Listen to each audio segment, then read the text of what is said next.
So magandang hapon po mga ka-BJ. Dini tayo. Tingnan nga natin itong hanging bridge ito mga ka-BJ. Ito po ang bagong libutan po dito sa yan. So makitid din po siya mga ka-BJ. Tingnan natin. Ere po yung dinadayo po ng mga taga Palayan City mga ka-BJ. Mataas. Makitid na mataas po mga ka-BJ.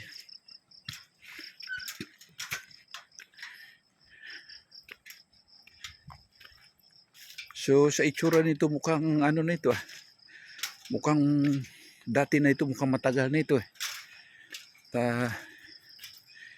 inaayos lang ata ito nila. Ayan inayos lang ito mga ka-BJ.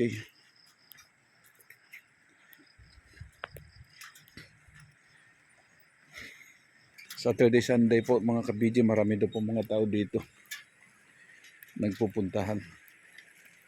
So, hindi natin alam kung anong ilog ito. Hindi natin alam kung anong ilog ito, kung anong pangalan ng ilog. And then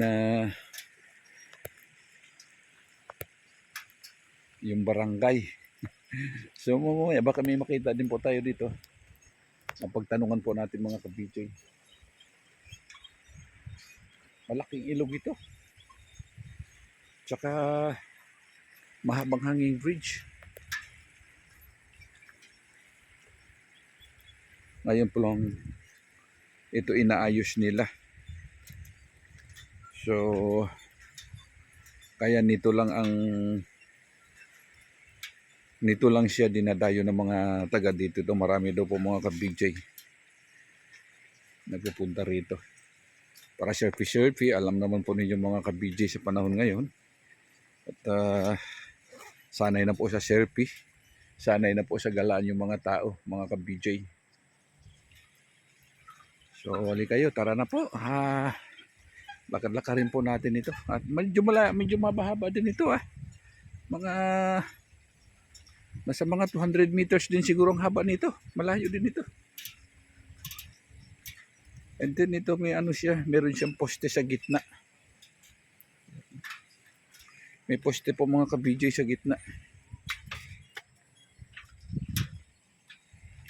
So hindi po siya kaya na diretso lang siya dahil sa haba.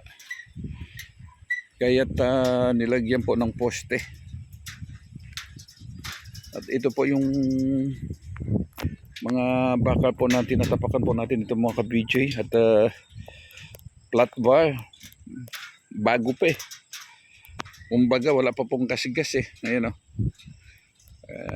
inano nila ito. Pero yung mga nito mga ito medyo na rin ito, kaso lang okay pa naman. Sa Baler ang dami ng mga ganitong hanging bridge. Grabe yung hanging bridge po itong mga ka-BJ doon sa Baler. Ang dami,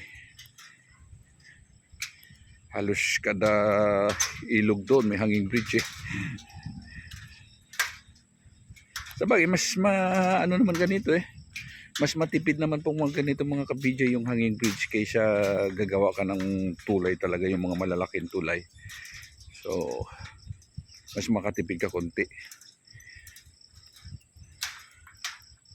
Kaso lang yung mga ganito dapat talaga pinong-pino po talaga ang ito, ang gawa dito. Ito po mga ka-BJ, hindi pwede bara-bara at saka hindi pwede dito yung malaking kickback. Hindi pwede ito. Hindi tulad ng mga bridge, yung mga semento dyan sa kalsada. Kahit i-kickback mo ng malaki yan, kahit nakabungkal-bungkal yan, kalsada yan, pero ito hindi pwede. Delikado. May patutunganan po yung mga tao dumadaan dito. Tapos ayan yung yung solar po mga ka-BJ. May malaking solar po dito. So tanungin po natin kung anong tingnan po natin.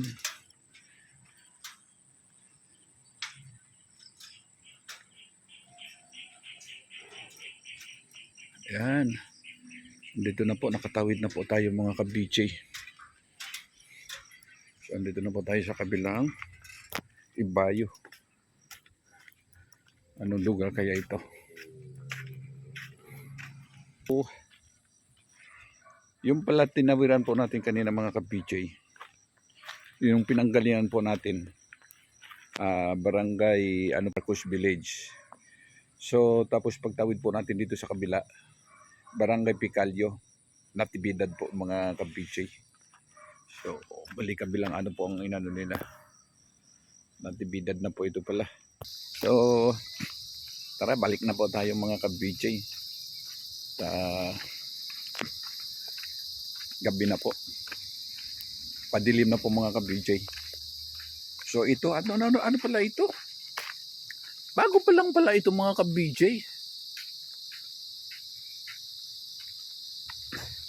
Bago pa lang pala ito tinayo. Tinayo pala ito bago mag-pandemic. Operate na po siya na anuhan na po 2022. Pandemic mismo. Yung medyo okay na po yung pandemic. Medyo pa pahupa na po ang pandemic. 2022 po na po ito nag-umpisa. Nag-open na po siya, pinalakaran mga ka-BJ. So ang problema lang, marami daw mga matitigas na ulo. Alam mo naman po sa ating mga Pilipino, dami mga pasaway. Ginagamitan pala ito ng ng motor. Dito pala nila pinadaan yung mga motor nila, yung Singer. Ayun, kaya pala ito nagkanda sira-sira mga ka-BJ. Itong flooring niya, itong tinatapakan po natin. So marami na pala nagpupunta rito. Pinagshootingan na pala ito. Basta pinagshootingan na pala ito dito mga ka-BJ. Ako sikat na rin pala, kilala na rin pala ito. Tapos marami na rin daw po yung mga mga nagba-vlog dito po mga ka-BJ. Sabi na rin niya dito. Ba't ngayon mo palang sabi na na laman, kasi may nakausap ko po dyan mismo sa puno ng nitong ito, bahay nila. Sabi ko ngayon ko lang nalaman kasi siyempre hindi tayo dito nakabase, doon po tayo sa nakabase sa Maynila. So kaya ngayon pa lang po tayo napunta mga ka-BJ. So ako si rin pala ito kung pinagshootingan na. Tignan mo yung mga nagshooting galing pa ng Maynila, napupunta sila sa mga ganitong lang. Dito sila nagshooting, nalalaman nila ito mga ganito. Siyempre siguro nila yan. Nag-search sila sa kung saan mayroong mas maganda. Alam mo sa ngayon, wala na imposible po mga ka-BJ.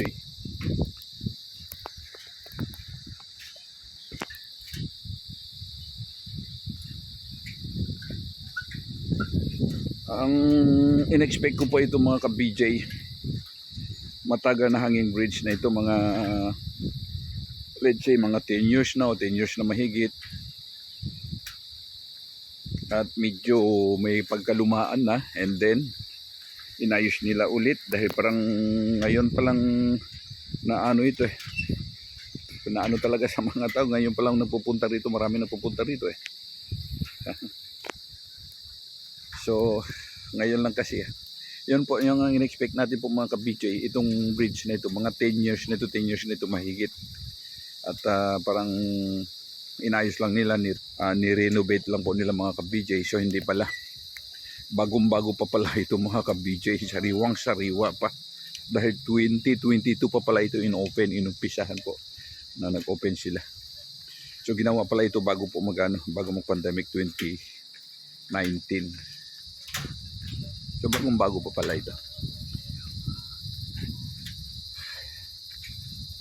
Tingnan mo naman talaga, dapat sana talaga yung pang tao lang. So ang ginagamit pang motor, talaga masisira ito. Masisira talaga ito. Yun na po ang kapaligiran po dito mga ka-BJ.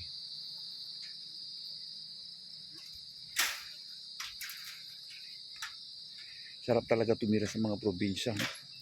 Napakasarap talaga tumira sa probinsya. Kahit saan probinsya to po talaga mga ka-BJ. Metro Manila, masarap lang po pakinggan Metro Manila ka. Pero kung sa mga health natin, sa mga paligid dyan ito, sa mga pagkain, yung paligid ng hangin. Mas masarap talaga sa mga ganitong probinsya. Sariwang-sariwa po lahat. Lalo na po mga gulay-gulay. Naku! Tapos yung mga isda nilang ilog. Sariwa. Ang gulay po dito, manamis-namis. Pag yung bagong kuha. So, thank you po mga ka-BJ. Hanggang dito na lang po. Maraming salamat po sa inyo lahat mga ka-BJ. Hanggang dito na lang po yung vlog natin. Thank you so much po mga ka-BJ.